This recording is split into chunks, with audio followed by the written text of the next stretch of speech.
Sous le regard des habitants de Goma, les agents de la Croix-Rouge et de la Protection civile identifient les corps liés au combat dans des conditions dégradées. De nombreuses familles de victimes venues visiter les morgues restent sans réponse. Il y avait une mère, un enfant et lui. Quand ils sont arrivés, la morgue était pleine. Ils ont ouvert le conteneur de la morgue et l'ont placé à l'intérieur.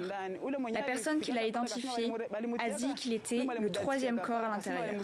Depuis lundi, nous venons ici sans réponse.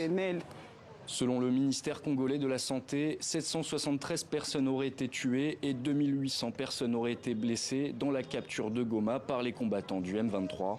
Ces derniers jours, des combats dans la province du Sud Kivu laissaient craindre une avancée du M23 jusqu'à Bukavu.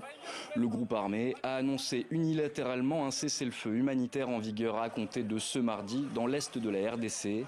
Sur place, la population est partagée.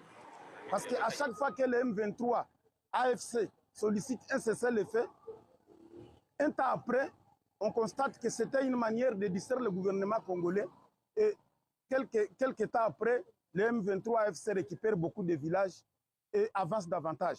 Oui, le cessez-le-feu peut aider les FARDC à bien se réorganiser. Mais que ce ne soit pas un moment pour s'endormir, car pendant le cessez-le-feu, le M23 contourne les collines pour venir attaquer encore les FARDC.